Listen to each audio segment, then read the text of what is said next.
वज़ीर ख़ज़ाना मोहम्मद औरंगज़ेब ने कहा है कि जुलाई तक मार्च प्राइमरी सरप्लस GDP के 3.2% तक पहुँच गया, जबकि मुल्क का मजमूई कर्जा कम होकर GDP के 57.5% पर आ गया। जुलाई तक मई औसत महंगाई की शरह 6.7% रही, जबकि 29 मई 2026 तक ज़र मुबादला के ज़खायर 17.2 अरब डॉलर तक रहे हैं।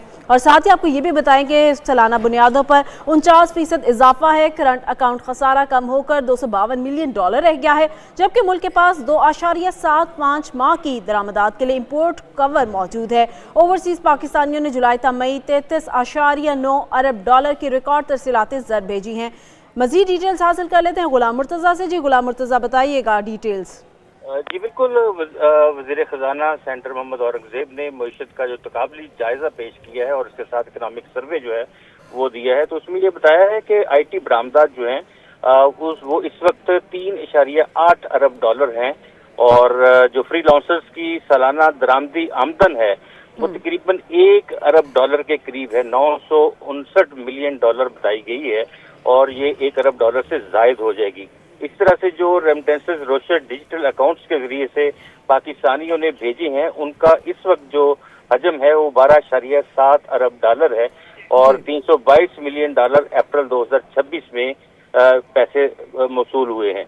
इसी तरह से जो मालियाती खसारा है GDP का वो इस वक्त 0.7% है और प्राइमरी सरप्लस का बताया गया है कि 3.2% है, और मुल्की कर्जों का जो हजम है वो 68.5% है। इसी तरह से इस साल के दौरान ज़रई कर्जे जो हैं वो 2162 अरब रुपए जारी किए गए हैं और निजी शोबों को जो कर्जों का इजरा किया गया है वो 934 अरब है, जो कि जुलाई तक मार्च 2026 का फिगर है। इसी तरह से निजी सरमायाकार की शरह नमू में इजाफा तो बताया गया है, ताहम ये नहीं बताया गया कि टोटल सरमायाकारी कितनी हुई है। FDI जो है काफ़ी कम हुआ है, हमारे जो रेमिटेंसेस हैं उनमें कमी हुई है, और इसके साथ साथ जो कुछ मेजर टारगेट्स थे, फसलों के जो टारगेट्स होते हैं या LSM टारगेट्स होते हैं वो मिस हुए हैं। लेकिन गवर्नमेंट ने इसका जो तकाबली जायजा दिया है वो 3 सालों के साथ 2023 और 2026 का तकाबली जायजा देते हुए जो इस तरह से फिगर्स का जो सूरत हाल है वो दी है। और ये भी बताया कि कैपिटल मार्केट में जो नई सरमायाकार कंपनियों की आमद है उसको बताया गया है कि इस साल 11 कंपनियां कैपिटल मार्केट में, स्टॉक मार्केट में आई हैं।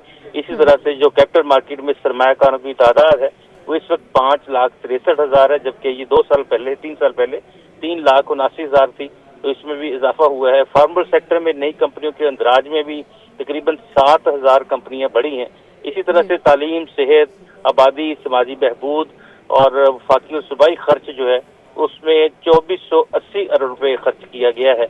और बेनजीर इनकम सपोर्ट प्रोग्राम की बात की गई थी कि इस वक्त जो इस साल 722.5 अरब रुपए जो हैं बेनजीर इनकम सपोर्ट प्रोग्राम पे खर्च किए जा रहे हैं, जबकि इससे पहले गुज़िश्ता साल यानी कि 2025 में 598.7 अरब रुपए इस प्रोग्राम पे खर्च किए गए थे। तकरीबन 100 अरब से जायद का इजाफा नजर आ रहा है। 122-23 अरब रुपए का इजाफा जो है इस साल किया गया है, और आइंदा माली साल में भी इसमें मजीद इजाफा जो है वो देखने में नजर आ रहा है कि जो कल बजट पेश किया जाएगा उसमें भी, क्योंकि गुर्बत में इजाफा हुआ है, बेरोजगारी बढ़ी है, बेरोजगारों की तादाद ज्यादा हो गई है।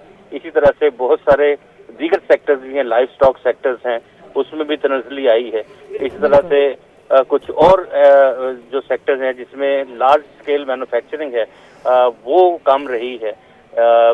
जो काफी सारे फिगर्स जो यहाँ दिए गए हैं वो सिर्फ पॉजिटिव फिगर्स जो हैं वो शेयर किए गए हैं, लेकिन जो इकोनॉमिक सर्वे है वो इंडिकेट कर रहा है कि मुल्क की मजमूई तौर पे जो सूरत हाल है वो कोई तसल्ली बख्श ही उसको कहा जा सकता है, कोई बहुत बेहतर या उसको A ग्रेड जो है वो नहीं कहा जा सकता। मईशत जो है इस वक्त भी सांसें ले रही है, और मईशत के जो अदाद शुमार हैं, जो इशारिये हैं, तो वो भी इसी तरह की सूरत हाल का मुतकाजी हैं कि जो टैक्स कलेक्शन है वो तो हमने बढ़ाई है, लेकिन टैक्स बेस नहीं बढ़ाया, लोग ज्यादा इसमें शामिल नहीं किए।